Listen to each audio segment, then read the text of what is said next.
A informação é de que o Pedro já comunicou à diretoria do Flamengo que não quer continuar no Flamengo, ele quer sair, gente. O empresário do jogador está na Europa procurando um clube para o jogador poder atuar. O Fulham, aquele time da Inglaterra, está interessado no Pedro, vou falar sobre isso. Gente, o Felipe Melo ontem, após o Fluminense conseguir um placar de 2-0 para cima do Olímpia, não perdeu a oportunidade de zoar o Flamengo. E a raiva que dá é de que os jogadores do Flamengo, a diretoria, todos os departamentos dentro do Flamengo, parece que não estão se importando com essa eliminação. Vou falar sobre isso, peço a vocês que se inscrevam no canal, ative o sininho. É muito importante que você curta esse vídeo, porque quando você curte, você mostra para o YouTube que esse vídeo é relevante, ele manda para outras pessoas e assim o canal cresce com a sua colaboração. E você sabe, com você esse canal chega em lugares altos. Esse é o canal Futebol Expressivo e eu estou todos os dias aqui falando sobre o clube mais querido e mais amado do Brasil. E gente, eu vou começar falando sobre imprensa vergonhosa. A ESPN quis fazer um comparativo de Abel Ferreira e Flamengo. Quis colocar o Abel Ferreira, pelas coisas que ele já conquistou no Palmeiras, como maior que o Flamengo. Gente, olha a loucura. A ESPN não é a primeira vez que faz essas comparações colocando o Flamengo lá embaixo. E o Flamengo, muitas das vezes, dentro do campo, consegue mostrar o contrário daquilo que eles estão pensando, daquilo que eles estão fazendo. E fica na cara que eles não gostam do Flamengo. Pelo menos grande parte ali daquelas pessoas que fazem os programas F90, ESPN... Tem vários programas ali da ESPN que antigamente eu assistia quando tinha João Guilherme, quando tinha... até o Sormani, que falava muita besteira, mas em muitos momentos ele falava a verdade.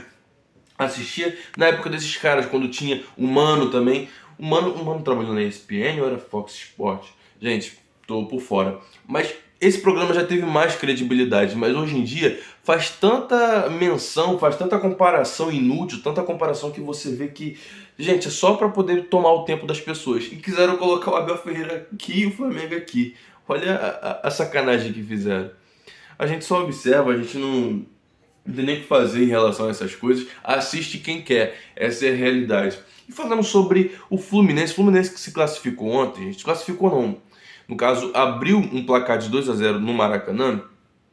E o Felipe Melo ele não perdeu a oportunidade de falar do Flamengo. Esses caras vivem de falar do Flamengo.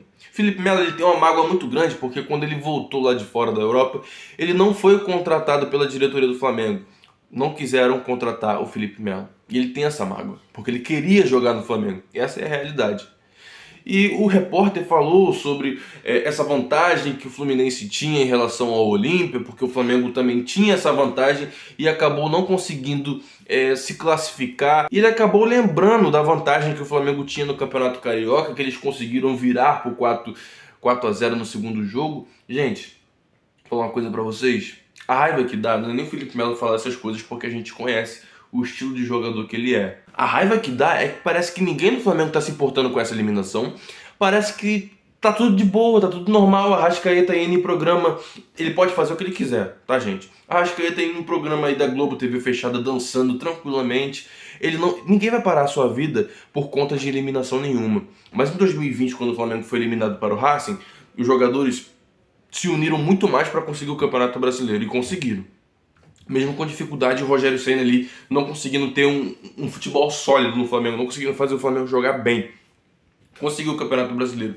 Em 2021, o Flamengo perdeu aquela final pro Palmeiras e no ano seguinte o Flamengo conseguiu ganhar as coisas que precisava ganhar. Ganhou a Libertadores, ganhou a Copa do Brasil, só não ganhou o Campeonato Brasileiro porque o Dorival priorizou as Copas. E, gente, esse ano parece que ninguém tá sentindo eliminação nenhuma. Parece que o Flamengo já ganhou a Copa do Brasil, porque até então a gente sabe que o São Paulo é um adversário difícil.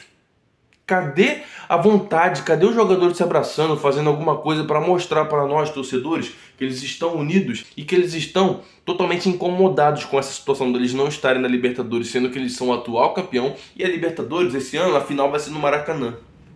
Ninguém, gente. Ninguém tá mostrando descontentamento com essa situação. Só nós, torcedores mesmo. Aí a gente vê quem é flamenguista de verdade somos nós. Não é diretoria, não é jogador. Porque às vezes o jogador, ele até joga pelo clube, mas ele não torce pelo clube. Só joga. Se ele ganhar, tá bom. Se ele não ganhar, tá ótimo também. O salário tá certinho ali na conta, todo mês caindo. A gente que acompanha o clube, a gente que torce, a gente que lota estádio, que tá todos os dias ali apoiando o clube, a gente vê o que é de fato sofrer. A gente sabe o que é ficar triste pelo clube não estar avançando. Essa é a realidade, gente. Isso é muito triste de falar, mas quem se importa com o clube de verdade é a torcida. Diretoria, aparentemente, só se importa com dinheiro. Porque eles vendem ativos do clube, no caso jogadores, que poderiam estar entregando muito para esse time de hoje em dia, esse time fraco, esse time totalmente displicente em campo. Se o Flamengo não tivesse vendido o João Gomes, se o Flamengo não tivesse vendido talvez o Michael, imagina o Michael no time de hoje. Jogaria perfeitamente ali de titular, gente. Ele é melhor que o Luiz Araújo. Luiz Araújo vai mostrar seu potencial ainda, vai ter mais oportunidades, mas ele é melhor que o Cebolinha, Luiz Araújo. Em drible, ele não tinha jogador igual ao Michael em 2021. Em 2022 também não teve. Em 2023 também não tem. Essa é a realidade, gente. Então parece que ninguém sentiu essas eliminações. Gente, falar sobre essa situação do Pedro. O Pedro chegou na diretoria do Flamengo e falou o seguinte: eu não quero continuar, eu quero ser negociado, o clima não tá bom, eu não tô me sentindo bem aqui. Falou tudo, gente. Falou tudo, a diretoria tentou acalmar, tentou ali falar pra ele que ele é um jogador importante, que ele tá nos planos do clube. Mas, gente, desde que ele levou aquele soco na cara do preparador físico do Sampaoli, as coisas não ficaram de boa. Não ficaram.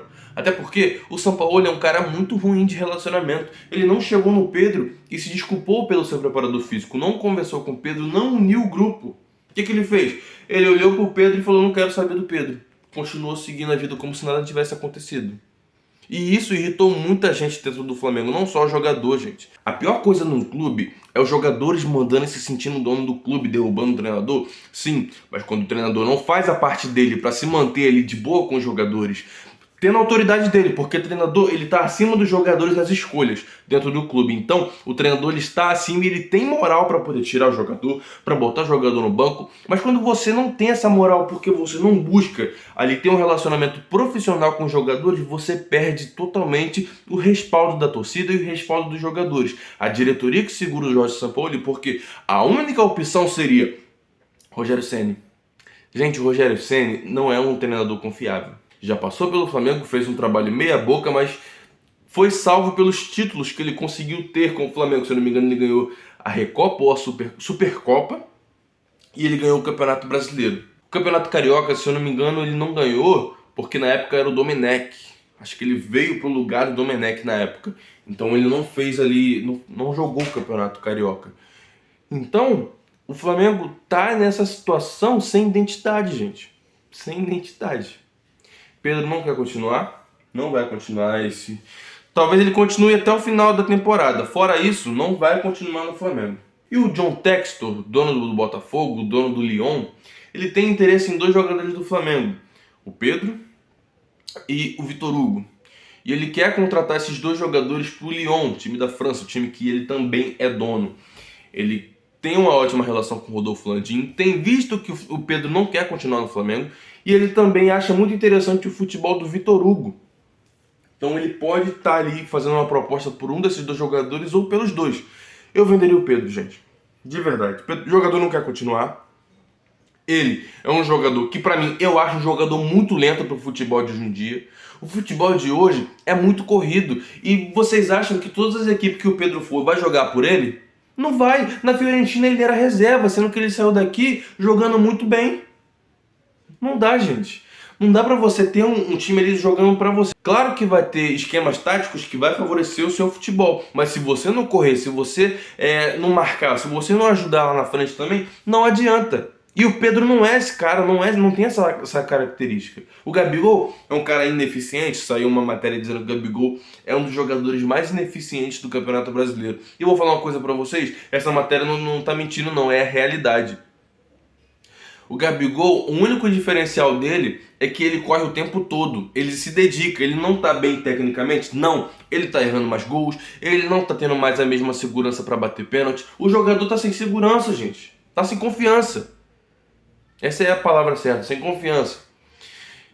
E você vê que o Gabigol não é o mesmo de alguns anos atrás, e isso preocupa porque ele ainda é novo.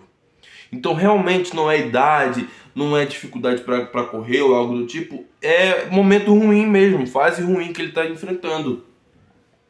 E o Pedro não está longe disso. O Pedro, além de não correr aquilo que a gente espera que ele corra, de não se entregar no esquema tático, o esquema tático do São Paulo para mim já é uma merda. Para mim não tem muita diferença de outros treinadores ruins que passaram pelo Flamengo. Não é um esquema tático que você olha e fala: nossa, que legal, o Flamengo tá jogando bem dessa forma. Esse negócio de posicional, de jogador guardar a posição, não funciona no Flamengo. Essa é a realidade. Não funciona. Pessoal, eu vou ficando por aqui. Peço a vocês que se inscrevam no canal, ative o sininho. É muito importante que você curta esse vídeo. Tamo junto, valeu!